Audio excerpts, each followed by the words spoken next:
Buen día, mi nombre es Juan Antonio de Jesús Martínez Pérez de FIME, de la Brigada 611, con la matrícula 174-2129. El día de ahora vamos a ver el experimento número 4, que viene siendo las curvas características del transistor bipolar.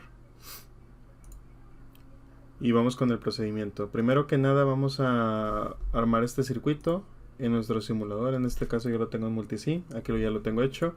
Únicamente que el osciloscopio modo XY, para más comodidad, yo utilicé un analizador de BJT, es decir, un analizador de transistores para que nos salga un poco más cómodo, más fácil. Entonces es el mismo circuito como quiera. Y vamos a hacer lo siguiente. Primero vamos a medir la caída de la resistencia de base, que es esta de acá, con el multímetro digital, y ajustar la fuente de alimentación para obtener una caída de voltaje de 2 volts. Entonces vamos aquí, que sea de igual a 2 volts. Entonces vamos a verificarlo. Aquí ya lo tenemos, son 2 volts. Y tenemos un voltaje de 12.95. Ya con esto podemos verificar lo que es en el osciloscopio en este caso. A ver cómo queda la curva, y aquí la tenemos. Vamos a correrlo nuevamente para que vea cómo se arma. Ahí está. Aquí tenemos lo que es la curva a 2 volts. Una vez realizado lo anterior, vamos a hacer lo siguiente. Vamos a dibujar una familia de curvas características para los siguientes valores de caída de voltaje. Es decir, vamos a armar para cada caída de voltaje de 2, 4, 6, 8, etc. Vamos a verificar lo que es la gráfica.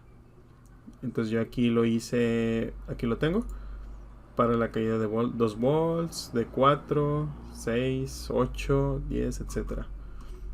Desde el 2 hasta el 20 volts.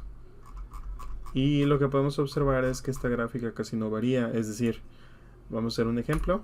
Aquí tenemos de 2 volts y la gráfica aquí está. Por ejemplo, vamos a agarrar esta línea de 4 miliamperes, que como vemos termina justamente en la línea de 0.25. Aquí termina justamente, pero si nosotros variamos un poco, por ejemplo, vamos a ponerle, por ejemplo, 8 volts a 6 volts, vamos a ponerle mejor. Lo ajustamos. Ahí está, 6 volts.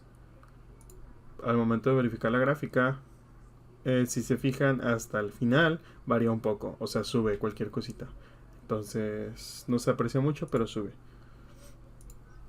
Si nosotros verificamos, por ejemplo, a 8 volts, vamos a ajustarlo. Uno más, ahí está.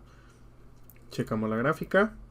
Ahora sí subió, se notó un poco más como sube a 0.26, o sea, es cualquier cosa. Entonces los valores de la corriente no varían mucho, varían poco a poco. Además que los valores de voltaje no suelen ser muy grandes, es decir, una diferencia muy grande. Después nos piden de reporte lo siguiente: determinar el valor de la ganancia de la corriente directa del transistor para el punto de operación dado por la corriente de base de 60 microamperes y el voltaje de colector emisor de 10 volts. Entonces, con la fórmula de voltaje de resistencia del colector es igual al voltaje total menos el voltaje del colector emisor, es igual a 10 volts.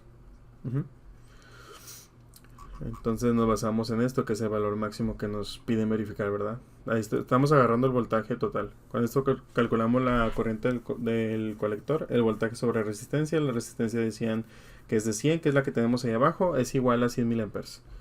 Y después, para calcular lo que viene siendo la corriente directa beta, es la corriente sobre la corriente de base.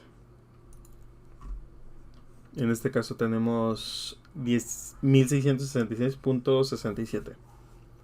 Y aquí tenemos los resultados. Y después nos piden también lo mismo, pero con estos valores y la misma familia de curvas de estos datos. Es decir, en estos casos es una relación de 60 a 10 miliamperes.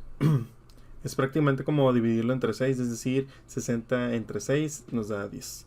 Entonces cada valor, por ejemplo, nosotros aquí en esta tabla tenemos que la corriente se divide entre 10 y nos da el valor de voltaje.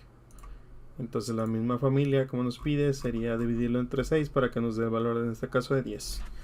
Entonces tenemos nosotros 80 microamperes entre 6 nos da 13.33 y 40 microamperes nos da 6.67 volts. Aplicamos las mismas fórmulas. 20 menos 13.33 es igual a 6.67.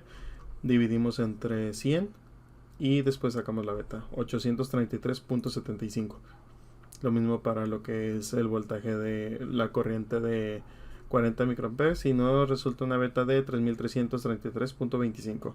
De igual manera aquí tenemos los datos de la corriente de cada colector, dependiendo de qué corriente de base se utilizó.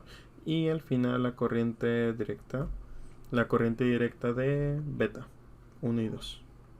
Y eso sería toda la práctica. Muchas gracias.